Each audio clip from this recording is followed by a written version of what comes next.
Well, with the group I got, I'm excited to see these young kids, and I say young because a lot of them are averaging out to about 18 years old, to see what they bring when they get put under these lights and get to play on a field that's not surrounded by chain link fence anymore. So it's going to be fun to watch them.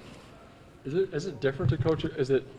How much does it help you as a coach to know these guys are only 17 and 18? Is it advantageous to you to coach a guy so young? Yeah, it has its ups and downs. You know, there's the maturity level that you have to deal with every day, but the talent of these guys and what I got to see for a month straight in spring training was very exciting, like I said, and I'm looking forward to getting these guys out, working every day with them, and seeing what they can do in a full season. Your hitting coach was talking about Tatis, and what does he bring to the table? He's a very dynamic young player that you're going to see can contribute on both sides of the ball. You know, defense, 6'4" and lanky, can cover a lot of ground. Offense, he does everything. You know, he can steal bases. He has some of the best pop for an 18-year-old that I've seen in a while.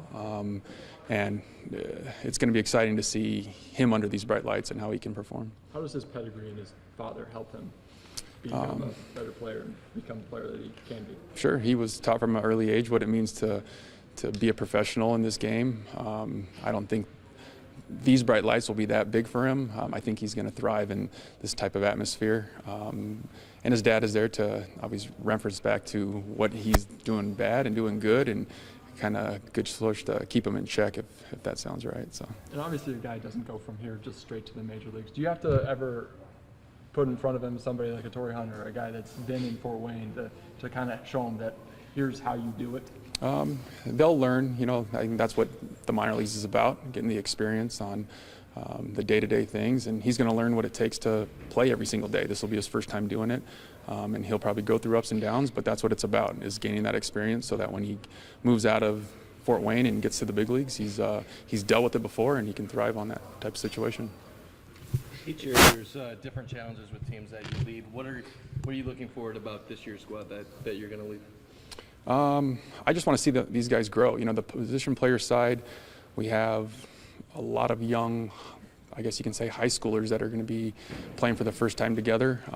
It's going to be cool to see them grow together, hopefully stay with each other as long as they can at this level, and just see what they bring to the table. You know, there's a lot of hype and talk about this group, and I want to see what it looks like when it's under the bright lights and what they can do on a day-to-day basis. What's this team going to be able to do offensively? Is it going to be able to hit the ball? Did it show that in spring? Yeah. No, they were putting up big numbers in spring. Like I said, it's going to be cool to see what they do on this stage, because they were able to do it in the backfields of a spring training facility where it didn't matter. I guess it does matter, but I'm saying in terms of stats. But these guys like to play. They do some things that almost change the way I coach, because they play the game fast. You're going to see speed like you haven't seen it before. I know last year we had guys like Geddes and Boykin that could run. Now you're going to see 4 or 5 guys in the lineups that can make a game-changing moment on the bases. And Buddy Reed in center field is going to cover more ground, and there's talks that he might even be better than Michael Geddes out here. So it's going to be cool to see those guys perform every day. Nice to have the maturity on the pitching side, isn't it? Yeah. As young as we are on the position player side, the veteran presence is going to come from our pitching, especially our bullpen. And that's a good mix to have, because the times that we're lacking in offense, you're going to want that pitching to back them up. For an organization, Padres, that are still kind of in a rebuild, as a club at this level, does that help you guys, knowing that you guys could kind of move up the ranks, players could move up the ranks, knowing that the top of the pillar isn't all that great almost? Sure. You know, the concentration has been put on the minor league side now, and there's a lot of good pressure, I guess you could say, for these guys to perform and to move up. They've obviously invested a lot of money on this side, and these guys are here for a reason. You know, our second baseman is going to be 17 years old, and he's here for a reason. He can play the game well, and a dynamic player that the San Diego Padres want to see move up fast and contribute at the big league level. Do you think that youth maybe brings an extra pep in everyone's step? You know, going to practice, going through the daily grind, still being young though, having a little bit of excitement in the clubhouse. Absolutely, and it's a different speed that these guys play at. You know, they have that youthful kind of enthusiasm that they bring every single day. It makes me excited to get up and come and coach these guys. just like the other coaches in the staff, and also just the San Diego Padres in general. You know, you're going to see a lot of coordinators out here more often than not because they want to check on these guys, make sure that they're doing the right things, make sure that I'm doing the right things with them to keep them on track. And like I said, it's going to be fun to watch. Is it more of a father figure for you than a manager at this role with the 17 and 18-year-old kids? Yeah, I just spent 3 hours setting up cable and internet for these guys, so it was pretty funny. So yeah, no, I enjoy that part. It's cool to be the kind of older brother, I would say, not so much the dad figure, I would say. But yeah, that part is fun, and to come out here and I guess do the easy stuff, the baseball stuff, is even better. So. Okay, so what is an advantage for you in coming back to the same team this year? There's familiar grounds for me. You know, me getting everything kind of set up with my staff and the players out here was obviously familiar ground, so it was a lot more calm than it was last year when my head was kind of spinning trying to get everything straight. Yeah, I know how everything works. I know the grounds crew, I know the front office, I know you guys for the most part, and it's nice to come back. I can obviously walk through this a lot smoother than last year, and I can help these guys that are new here kind of transition and better. So It allows you more time to concentrate on the managing part and because you're familiar with everything else? Sure. Yeah, you know, just like experience in anything, the more you do something, the slower things start to seem, and it gets a little bit easier. And I definitely feel that this year in managing the game. I think with the talent that these guys have, I'm able to do a little bit more, and it's going to be fun for myself to grow as a manager. So yeah, it's going to be great. What do you tell some of the players who are back here again this year that played here a year ago, and every player wants to be, oh, I'm at the next level, the start of the next season, but they're not? What do you tell them about coming back here and being focused on what you're doing? Sure. It can be kind of a pride thing when you get sent back to another level or the same level again, but you have to kind of think back of, okay, why are they doing that? Did I perform up to my ability the previous year? And you got to get over it kind of quickly because you still have a job to do. I think the guys that are coming back here still have something to prove. A lot of them are still young. You know, the Austin Smith, Logan Allen, those guys played okay last year, but I think they still have a lot in the tank. They want to prove that they deserve to be up at the Lake Elsinore level or higher. And this is a good place to do it. I don't think too many people are sad to come back to Fort Wayne. You know, it's a good spot to be, and they're looking to excite people just the same. How do you help the young guys focus when they have some failure? I mean, it's inevitable they're not going to hit 4 for 4 every day or have 15 strikeouts. How they deal with that? They might not have had so much failure in their baseball careers, some of these guys so far. That's minor league baseball. You know, like I said, that's the experience that they have to go through. When they move up and they get to the major leagues, they're going to fail as well. So you want to address it, but not dwell on it for the most part.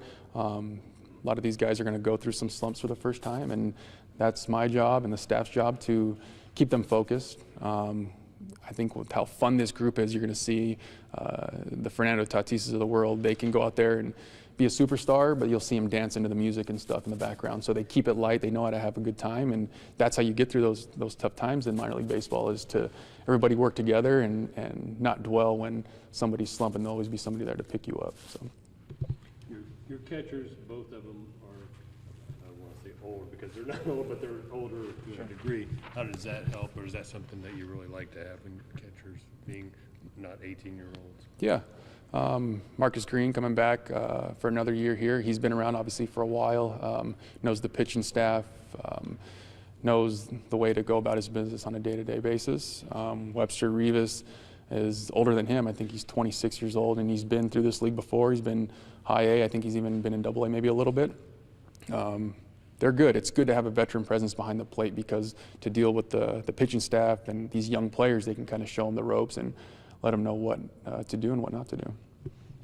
Across the diamond, could you give us an idea who might be the first string, so to speak, at each position? It's hard to say. I can tell you who is going to get the majority of the playing time because we have 7 prospects on the position player side that I'm going to have to kind of juggle and get them all equal playing time. But in the outfield, you're looking at Jack Zawinski in left field, Buddy Reed in center, and Jorge Oña in right field.